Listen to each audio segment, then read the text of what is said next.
오늘은 여호수아 1장 1절로 9절 말씀을 본문으로 새 지도자 여호수아와 형통의 비결 이런 제목으로 하나님 말씀을 선포하고 함께 은혜 받고자 합니다.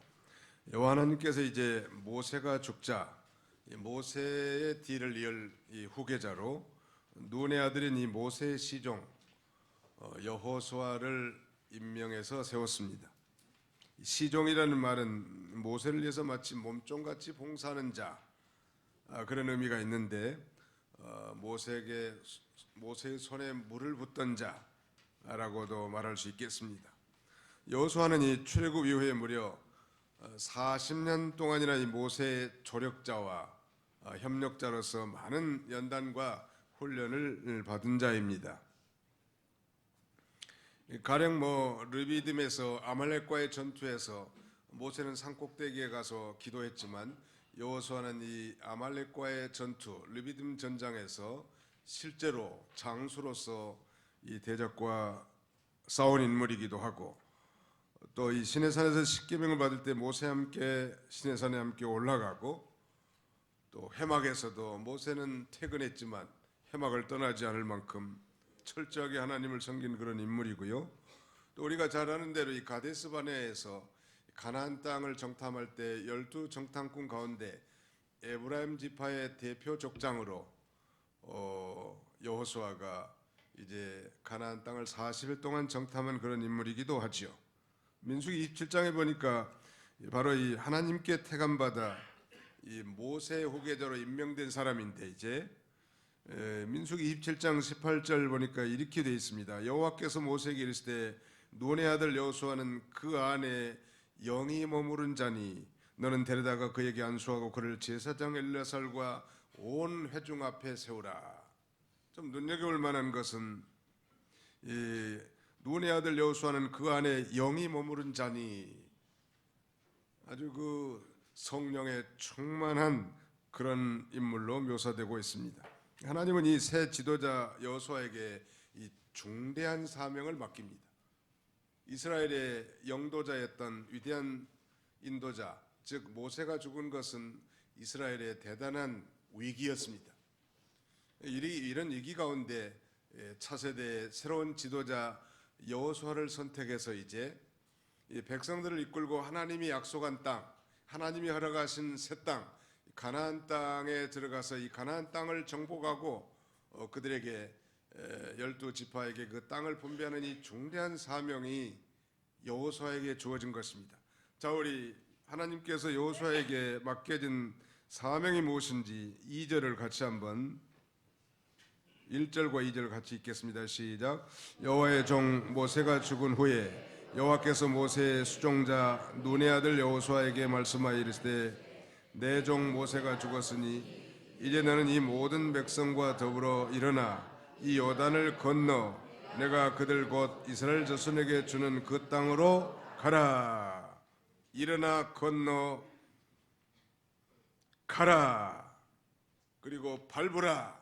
하나님이 약속하신 가나안 땅, 하나님이 이스라엘 백성들에게 이 가나안 땅으로 주시기로 약속을 했지만 하나님께서는 동시에 일어나서 건너서 가가지고 그 땅을 밟으라는 거예요. 하나님이 주시기로 약속한 땅이지만 그것을 정복해서 쟁취하라고. 오늘 우리는 정말 하늘의 신령한 은혜를 받도록 창세전에 그리스도 안에서 선택해 주셨고, 예수 그리스도의 구속으로 말미암아 이제 구원받은 하나님의 자녀가 됐을 뿐만 아니라 성령의 인침으로 그 구속이 우리 안에 믿어지셔서 이제 하나님의 자녀가 됐단 말. 복 있는 신분을 가졌지만 실제로 이제 그 복을 모든 하나님이 주신 은사를 사용해서 그 복을 이 쟁취해 가지라는 말과 일맥상통하다고 할 수 있겠습니다. 중요한 것은 하나님이 새 지도자 여호수아에게 사명만 맡긴 것이 아니라 소위 임마누엘의 약속도 함께 해주십니다. 내가 어디로 가든지 내가 함께 할 것이라고.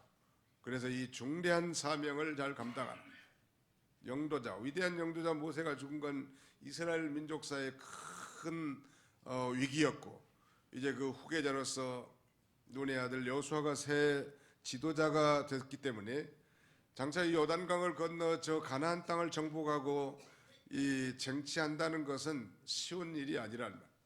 그리고 당장 눈앞에 어떤 일이 벌어질지 알 수 없습니다. 정말로 두렵고 막막한 일일 수도 있죠. 오늘 이 2020년을 시작하는 이 새 벽두도 마찬가지.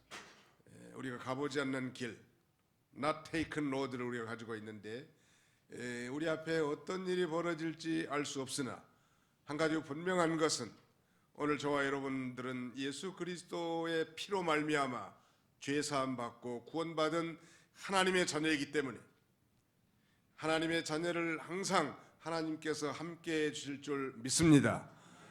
이미 말씀드린 것처럼 우리 그리스도인들의 이 결말은 언제나 해피엔딩, 즉 행복한 결말이라고 그랬죠.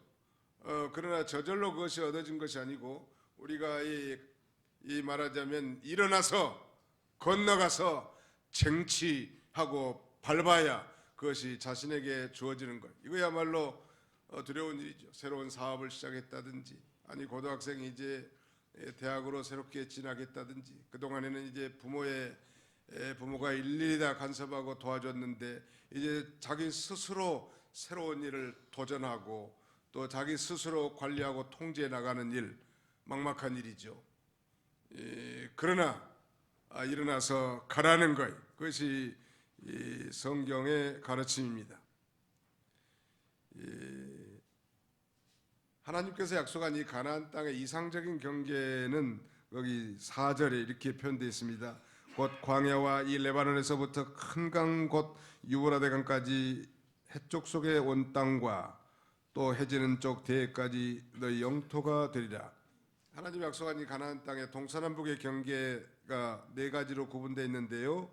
하나는 그 남쪽으로는 아라비아 광야와 경계하고 북쪽으로는 레바논 산맥에 이르고 동쪽으로는 유프라테스 강과 서쪽으로는 지중해 연안까지 이르는 이 광대한 땅을 아브라함에게 약속한 것이고 그의 이 후대 족장들에게도 재갱신한 그런 약속으로 주신 땅이지만 이제 모세를 거쳐 실제로 여호수아 때에 이르러서 이제 그걸 점령하게 됩니다. 두려운 일이죠. 오늘 이 가나안 정복을 우리 성도들이 하나님의 은총으로 말미암아 우리의 모든 죄악을 물리치고 천국에 이르게 되는 사실을 예표하고 있는데, 우리 성도들이 정복에 나갈 때 우리가 싸워야 할 대상이 있다는 죄뿐만 아니라 우리 자신들의 육신의 이 죄 있는 부패성, 옛사람과 싸워야 하고 또 하나님을 거스리는 이 세상과도 싸워야 되고 또 정말 이 죄와 사망을 가지고 우리를 무기로 삼고 내내 자기 수하에 종살이하게 만들려고 하는 악한 세력인 사탄과도 부단히 우리가 싸워야 하는, 우리는 이 전장 마당에 있다는 사실을 잊지 않아야 할 것입니다. 그리고 이제 하나님께서 이제 당신이 허락하신 새 일을 형통하게 이루도록 새 지도자 여호수아에게 중요한 이 세 마디를 당부하는데요. 자, 우리 성경을 한 군데 읽어보겠습니다. 7절 같이 한번 읽어볼까요? 7절입니다. 시작. 오직 강하고 극히 담대하여 나의 종 모세가 내게 명령한 그 율법을 다 지켜 행하고 우러나 저러나 치우치지 말라. 그리하면 어디로 가든지 형통하리니. 우리 주보에다 이 7절을 세 개의 메인 아이디어로 나눠놨는데요. 참고하시면 될 것 같아요. 오늘의 말씀 요약에 보면 여호와 하나님께서 새 지도자 여호수아에게 명령하신 형통의 비결 세 가지. 그 첫 번째가 강하고 극히 담대하라는 것. 두 번째는 율법을 다 지켜 행하라는 것. 세 번째는 좌로나 우로나 치우치지 말라는 것. 자, 한번 따라해봅시다. 극강담대, 율법 수행, 좌우 물편. 극히 강하고 담대하라는 것. 그 다음에 모세 율법, 즉 신언, 하나님의 말씀을 다 지켜 행하라는 것. 그리고 세 번째는 좌로나 우로나 치우치지 말라는 것. 좌우 물편, 이 세 가지가 말하자면 이 위대한 이 사명과 직분이 맡겨진 이 새로운 지도자가 취해야 할 중대한 자세라 할 수 있겠습니다. 강하고 극히 담대하라. Be strong and very courageous. 매우 강하고 담대하라는 것. 이거 아주 중요합니다. 금년에 우리 선언하는 모든 새로운 사업, 우리의 가정, 우리의 인생의 진로 앞에 어떤 일이 닥칠지 모르지만 우리가 이 견지할 중요한 자세는 바로 강하고 극히 담대한 것이 중요해요. 왜냐하면 이 하나님께서 우리와 함께 해줄 것이기 때문에. 오늘 본문 9절에 보면 이렇게 말씀합니다. 내가 내게 명령한 것이 아니냐. 강하고 담대하라. 두려워하지 말며 놀라지 말라. 내가 어디로 가든지 네 하나님 여호와가 너와 함께 하느니라. 이걸 믿으시기 바랍니다. 어디로 가든지 함께 해준다는 말. Be strong and very courageous, because the Lord God will be with you. Wherever you go, whatever you do. 당신이 무엇을 하든지 어디에 가든지 여호와 하나님이 당신과 함께 할 것이기 때문에 강하고 담대하소서. 그런 메시지. 저는 종종 신방 가가지고 이사야 41장 10절 말씀을 외워 들리거나 또 기도하는 가운데 인용하거나 심지어는 어떤 분에게는 써서 드리거나 이렇게 많이 합니다. 왜냐하면 인간의 말이라고 하는 게 얼마나 큰 위로가 되겠습니까? 그러나 성령으로 기록된 이 하나님의 이 말씀이야말로 우리를 충분히 위로하고도 남는다는 말. 두려워하지 말라. 내가 너와 함께함이니라. 놀라지 말라. 나는 내 하나님이 됨이니라. 내가 너를 굳세게 하리라. 참으로 너를 도와주리라. 참으로 의로운 오른손으로 내가 너를 붙들리라. 얼마나 힘이 되지 않습니까? 저는 한번 제가 말씀드렸습니다만 과거에 저쪽에서 목회하면서 우리 그 집사님 따님이 미국으로 가서 이 RN 간호원을 했는데 등록된 간호원이죠. 그 미국 총각을 만나가지고 이제 결혼하게 됐어요. 독일계 미국 청년인데. 그래서 이제 한국에 와서 제가 주례해서 벌써 자녀들을 둘 이상 낳은 것 같아요. 근데 그 아이가 이 쇄골이 부러져가지고 총각이 말이죠. 그 미국에는 그 치료비가 엄청 비싸거든요. 의료비가. 아는 사람들은 알아. 그리고 맹장염 하나 수술하는데 한 4만 불 들어. 4만 불이면 얼마예요? 4천만 원. 우리는 몇만 원이면 끝날지도 몰라. 우리가 얼마나 천국에 산다는 걸 좀 알아야 된다. 한국이 이렇게 좋은 나라라는 걸 모르는 사람 누구밖에 없어요? 한국 사람밖에 없다네. 생각해봐. 맹장염 하나 수술하는데 4만 불, 4천만 원 드는데 우리나라는 아마 40만 원도 안 들 거예요 아마.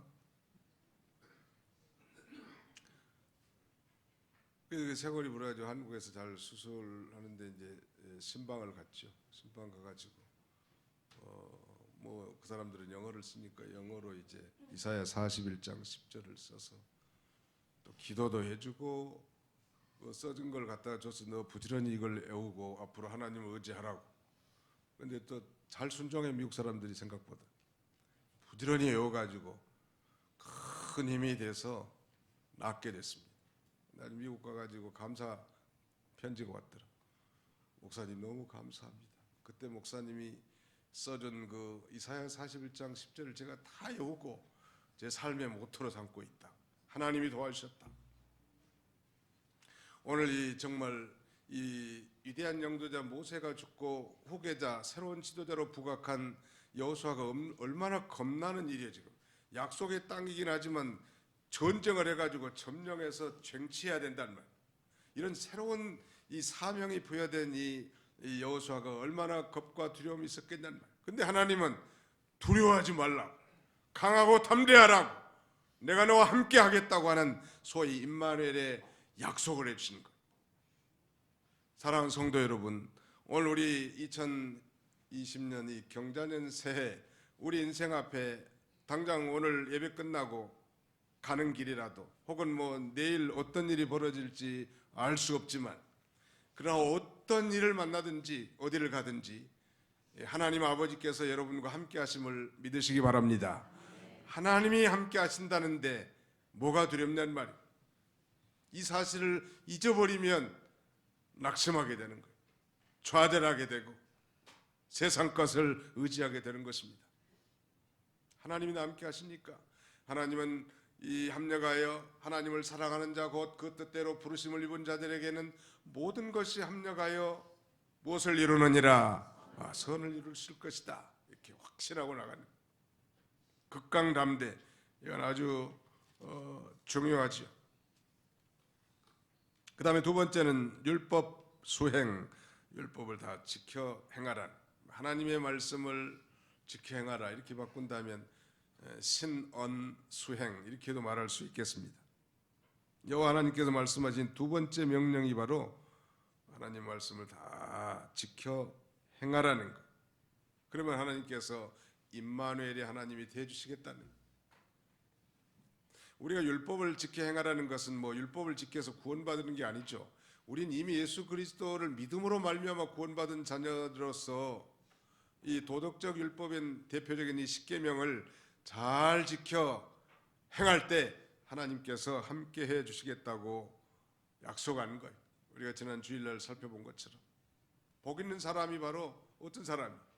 복 있는 사람은 악인의 길을 쫓지 아니하며 죄인의 길에 서지 아니하며 오만한 자들의 자리에 앉지도 아니하고 오직 여호와 율법을 즐거워하여 주야로 그 율법을 묵상하는 자로다. 저는 시냇가에 심은 나무가 시절을 쫓아 과실을 맺으며 그 잎사귀가 마르지 않은 같으니 그 행사가 다 형통하도다 하리로다. 그 행사가 다 형통하려다. 그 바로 그 형통의 조건이 바로 이 여호와 율법을 즐거워하여 주야로 그 율법을 묵상하는 자라는 것. 그 마지막 부분에 그가 행하는 자 일마다 다 형통하리로다. Whatever he does will prosper forever. 영원히 번영될 것이다. 그가 행하는 모든 일이 영원히 번영될 것이다.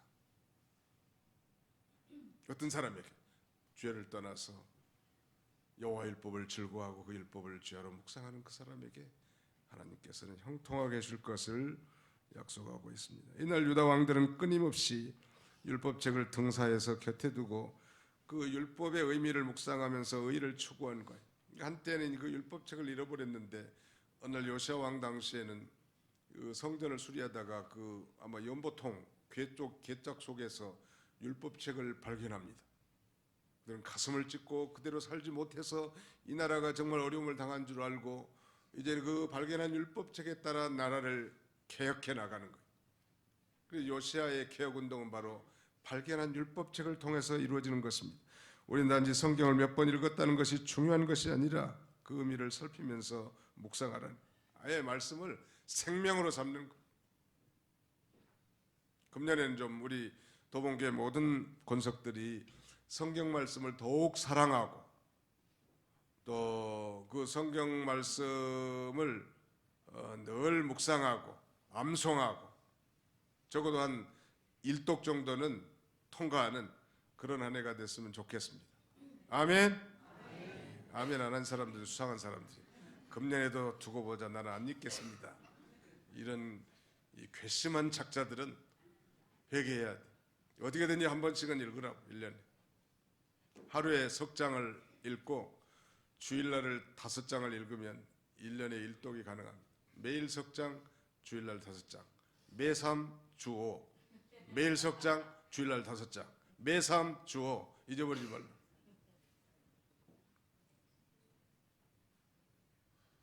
이 미국의 유명한 이 백화점 왕 하면 존 와너메이커를 들 수 있는데 그는 훌륭한 정치인도 되죠. 최신부 장관 했으니까.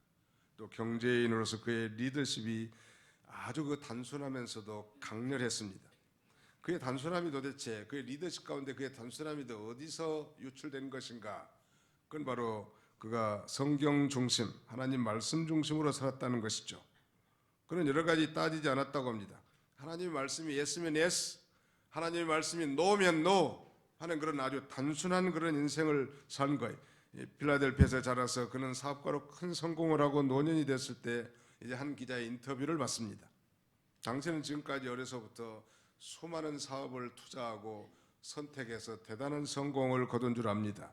그런데 당신이 돌이켜볼 때 그 수많은 투자 가운데서도 어떤 투자가 가장 큰 성공적인 투자였다고 생각하십니까? 라는 이 질문에 대해서 존 어너메이커는 조금도 주저함이 없이 나는 내가 12살 때 투자했던 일입니다 라고 말하고, 이 기자가 궁금해진 거예요. 세상에 어려서 뭘 투자했을까 궁금해하는 이 기자에게 이렇게 말합니다. 저는 12살쯤에 이불 75전을 주고 성경책을 샀습니다. 그 성경책이 저에게 가장 투자였고 제 인생의 가장 위대한 투자였습니다. 저는 하나님의 말씀을 따라 오늘날까지 살아왔고 그 말씀이 내게 참된 지혜를 주셨고 모든 사업의 그 경영의 비법도 알게 됐습니다. 이렇게 고백했다고 합니다. 사랑하는 성도 여러분, 하나님께서 오늘 본문의 여호수아에게도 율법 수행을 당부하십니다. 오늘 저와 여러분들도 금년 한 해 하나님 말씀 중심으로 살아서 하나님의 말씀을 통해서 참된 지혜를 얻어 가정을 잘 경영하고 사업을 잘 경영하고 또 직장 생활에도 다 성공하는 우리 복된 성도들이 다 되시기를 축원합니다. 우리의 시간을 거기 성경 말씀에 드리고 우리의 노력을 성경 말씀에 드리고 우리가 정말 성경 말씀에 정말 투자하고 살 때 하나님께서 그 말씀을 통하여 우리에게 참된 지혜로 이끌어 줄 확신합니다. 그럼 우리의 모든 삶이 다 형통하지 않겠습니까? 마지막 세 번째는 좌로나 우로나 치우치지 말라는 것. Don't turn from it to right hand or to the left. 이 우로나 좌로나 우로나 치우치지 말라는 것.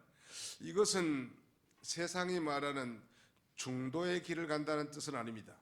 어떤 양극단을 피하고 적절한 이 중간선을 취하는 걸 우리는 이 세상에서는 이 말하자면 좌우로 치지 않는다는 그런 개념이라 할 수 있겠는데, 우리 성경적 중용은 그게 아니고 성경의 이 성경을 사랑해서 그 성경의 이 정확한 뜻을 깨달아 그 뜻대로 치우치지 않고 그대로 걸어가는 것입니다. 여러분, 이단들도 뭐 성경 들고 이렇게 설치는데 사실 이단은 치우친 것이거든요. 달을 이자 끝이 다르고요. 이단.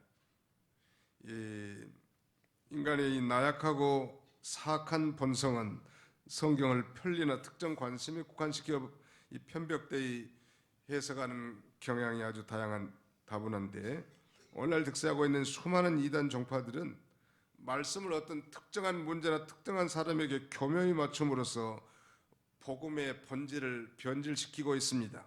인간의 독성과 아집에 따라 하나님의 말씀을 아무렇게나 적용시키려고 하는 자들에게는 하나님의 이 단호한 심판이 성경에 반복적으로 명시되어져 있습니다.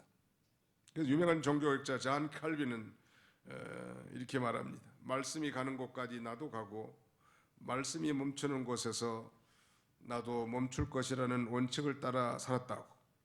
이거야말로 겸손하고 신중하게 진리의 가르침에 순종하는 태도인 것입니다. 성경을 잘 배우는 것이 중요하겠죠.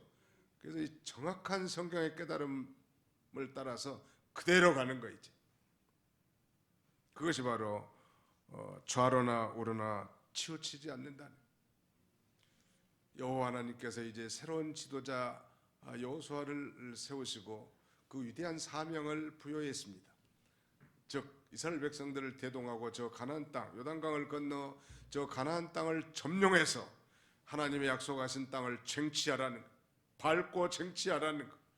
이거야말로 참 무서운 일이고 두려운 일이고 연약한 인간이 감당하기 어려운 일인데, 그럼에도 불구하고 하나님은 그 직분만 맡기는 것이 아니고 그 사명만 맡기는 것이 아니라 그 사명과 직분을 감당할 수 있도록 능력도 주시고 임마누엘의 하나님이 되시겠다고 약속하고, 다만 이 사명자들이 이 극강담대, 강하고 극히 담대할 뿐만 아니라 율법 수행, 모세에게 주신 모든 율법의 말씀을 따라 다 지켜 순종할 뿐만 아니라 좌로나 우로나 치우치지 말도록 이렇게 강력하게 권고하고 있습니다. 그렇게 하면 형통하겠다는, 자, 7절 하반절에 보시면 그리하면 어디로 가든지 형통하리니 그랬죠.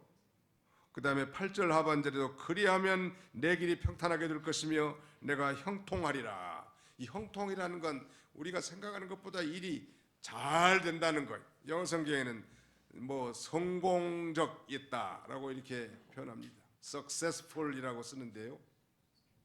우리는 성경의 인물 가운데 이 형통의 대명사라고 하는 한 사람을 쉽게 꼽을 수 있죠. 당연 족장 시대에 야곱의 11번째 아들인 요셉을 들 수 있지 않습니까? 그는 머피의 법칙처럼 하는 일마다 참 꼬이고 수많은 역경과 고난 속에서도 어떻게 그가 그렇게 형통한 인물이 될 수 있었는가? 거기에 대한 답을 창세기 39장에서 찾을 수 있는데요.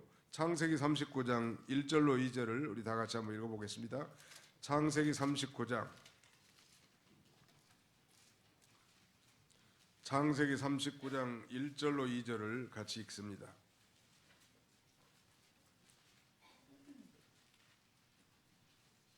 제 성경으로는 60쪽인데요. 창세기 39장 1절로 2절을 다 같이 통독하겠습니다. 시작. 요셉이 이끌려 애굽에 내려가매 바로의 신하 친위 대장 애굽 사람 보디발이 그를 거리로 데려간 이스마엘 사람의 손에서 요셉을 선지라.